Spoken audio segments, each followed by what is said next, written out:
Have you ever listened to someone speaking English and felt completely lost? Maybe you understood one or two words, but the rest? It just sounded like noise. You think, how can I ever speak English well if I can't even understand it? This is a very common problem. And the good news is, you can fix it. Hi, I'm Sarah, and welcome to the Best English Podcast. I'm really happy you're here. In this episode, we're going to practice and talk about how to improve your English listening step by step. And don't worry, we'll keep it clear, simple, and motivating so you can follow along even if you're A2, B1, or B2 level. Now, let me share a little secret with you. Many learners focus only on speaking. They think, if I just practice speaking, I'll get fluent. But here's the truth. Listening is the foundation of speaking. The better you listen, the easier you speak. Think about how babies learn. They don't start with grammar rules or vocabulary lists. For months, sometimes years, they just listen. Slowly, their brain learns the sounds, the rhythm, the words. And then, one day, they start to speak. It works the same way for you.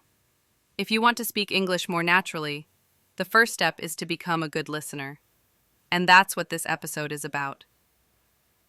We'll look at why listening feels difficult, how to train your ears, and what daily practice can help you improve fast. So stay with me and remember, make sure you follow this podcast so you don't miss anything. Here's something many learners don't realize. Listening isn't only about hearing English. It's also about choosing the right materials. When the material is too hard, you feel lost. When it's too easy, you don't grow. The secret is finding that just right level where your brain feels challenged, but not overwhelmed. Have you ever tried listening to English and thought you understood in the moment, but just seconds later it was gone? Like the words slipped away before you could hold them. This happens to so many learners. It's not only about hearing the words, it's about remembering them long enough to make sense of the whole message. Let me give you an example. Imagine someone tells you a short story in English. You catch the first sentence. Yesterday I went to the market. Good. But by the time they reach the third sentence, you already forgot the first. Now the story feels broken. You lose the meaning. The problem here is not your ears. It's your memory. So how do we fix it? With something I call the retell exercise. After you listen to a short clip, maybe 1 or 2 minutes, stop and try to repeat what you remember. Not every word, just the main ideas. Who was speaking? What happened? Was there an example? At first, this feels hard. You might only remember one detail. That's okay. The goal is not perfection. The goal is training. Each time you do it, your memory gets stronger. One of my students, Leo, used this technique every day. In the beginning, he could only repeat 1 or 2 details, but after a few weeks, he was summarizing whole 5-minute audios. He told me, "Sarah, it feels like my brain finally knows how to catch the words." And here's the best part. When your memory improves, listening becomes less stressful. You're no longer chasing words, you're following a story. You can connect ideas. You finally understand the message. But of course, once you start remembering more, another challenge appears. Your brain needs to stay focused for longer. And that's where listening stamina comes in. So, what is listening stamina? It's your ability to stay focused on English, not just for a few seconds, but for several minutes, or even longer. Many learners don't realize this. They think, if I don't understand after 2 minutes, maybe I'm not good at English. But that's not true. Your brain is just like a muscle. At first it gets tired quickly, but with practice, it grows stronger. Imagine going to the gym. On the first day, you can only lift a light weight. After 10 minutes, you're exhausted. But if you train every day, little by little, you can carry more, and for longer. Listening works exactly the same way. The trick is to build stamina step by step. Don't force yourself to listen to a 1-hour podcast right away. Start with 5 minutes. When that feels comfortable, try 7, then 10. Each week, add just a little more. One of my students, Maria, loved English songs. At first, she could only listen carefully to one verse before her mind drifted away. But she didn't give up. She added just one more verse each week. Now she can focus on an entire song and even explain the meaning to her friends. That's stamina in action. But stamina is not only about time. There's another big challenge: staying focused. Many learners get distracted. You start listening carefully, but then your phone buzzes, or your mind suddenly jumps to tomorrow's plan. And before you know it, you've missed half of what was said. This isn't because you're bad at English, it's because your brain is trained to switch attention all the time. To fix this, you need to practice what I call active listening. That means giving all your focus to the sound, even if it's only for 2 or 3 minutes. A simple trick is to close your eyes while listening. Remove the screen. Just focus on the voice, the rhythm, the pauses. When you do this, your brain connects more deeply with the words. Over time, this kind of deep focus makes a big difference. You not only understand more, you also feel calmer, more present, more confident when you listen. And this brings us to something very powerful: learning how to train your focus with the right type of listening practice. When it comes to listening practice, one of the most powerful methods is something I call the listen 3 times technique. It sounds simple, but it trains both your focus and your understanding at the same time. Here's how it works. The first time you listen, don't worry about details. Just relax and catch the general idea. Who's talking? What's the topic? Are they telling a story, giving information, or asking questions? That's all. The second time, go deeper. Now, focus on key words. Listen for verbs, names, numbers, or repeated phrases. These little pieces are like road signs that help you follow the path of the message. And the third time, check yourself. Use a transcript or subtitles if they are available. Compare what you heard with what was actually said.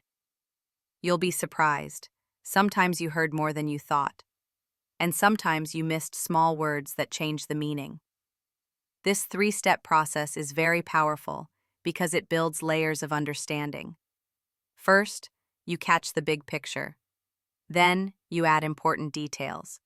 Finally, you polish your listening by noticing what you missed. Think of it like painting a picture. The first layer is the background, the second is the main shapes, and the third is the fine details. Together, they make the picture complete. My student Armin used this method every day with short podcasts. At first, he felt frustrated because he missed so many small words.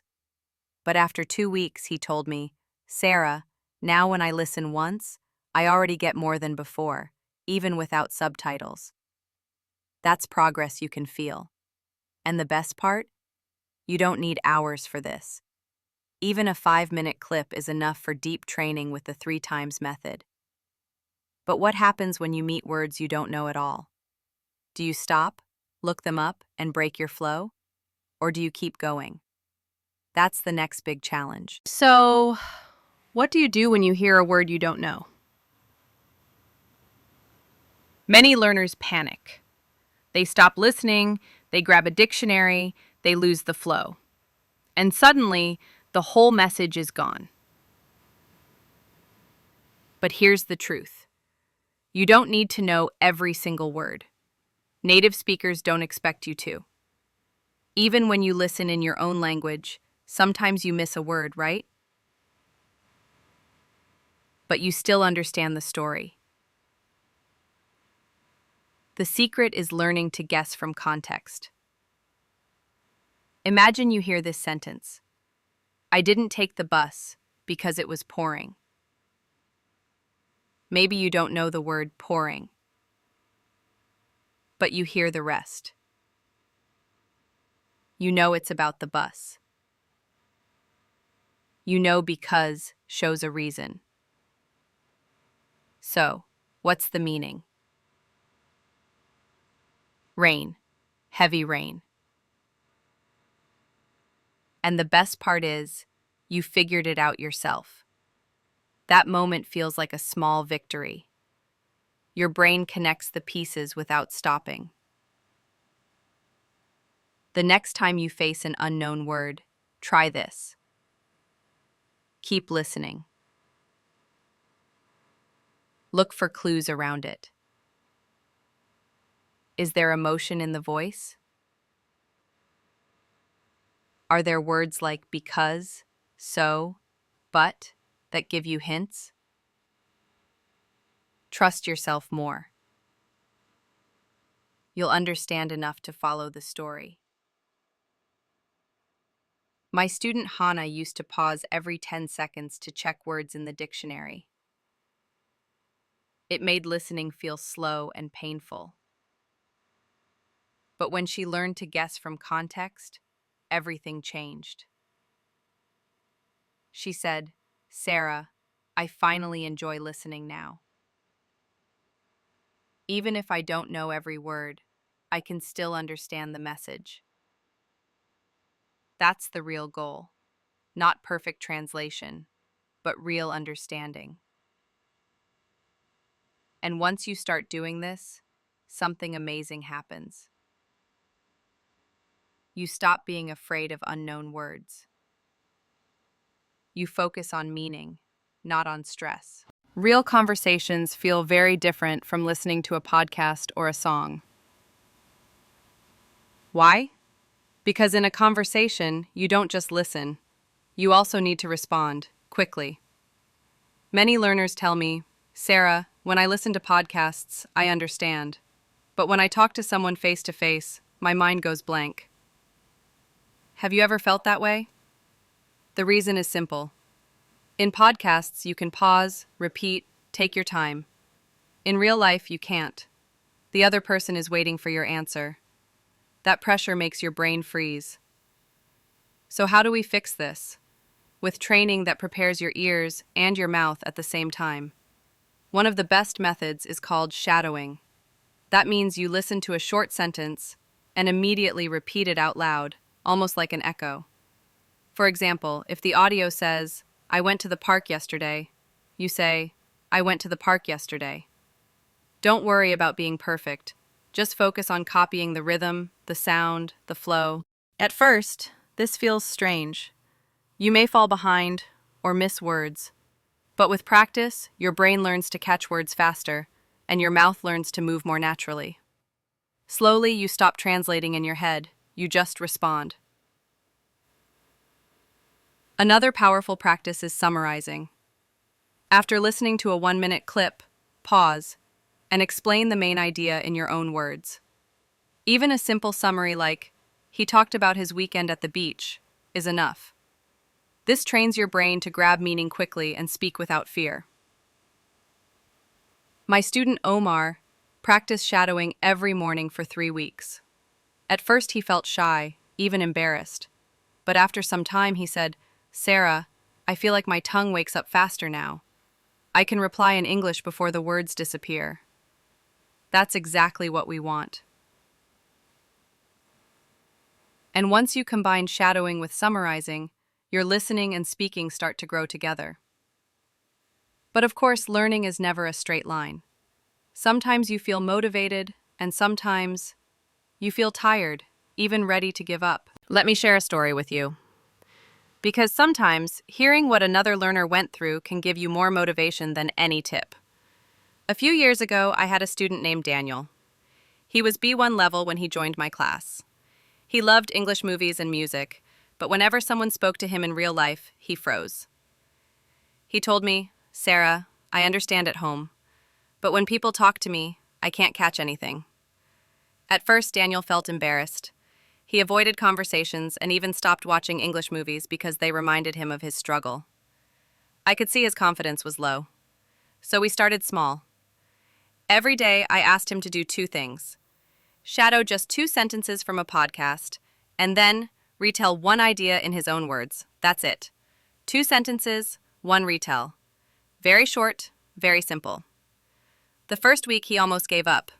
He said, "This feels too hard." But I reminded him, it's like exercise. Your brain needs time to grow stronger. Slowly, he trusted the process. After 2 weeks, something changed. One day, during class, another student asked him a question. For the first time, Daniel replied without freezing. It was short, just one sentence, but his face lit up. He realized he could do it. Month by month, his stamina and memory improved. He stopped panicking about unknown words. He could focus longer and respond faster.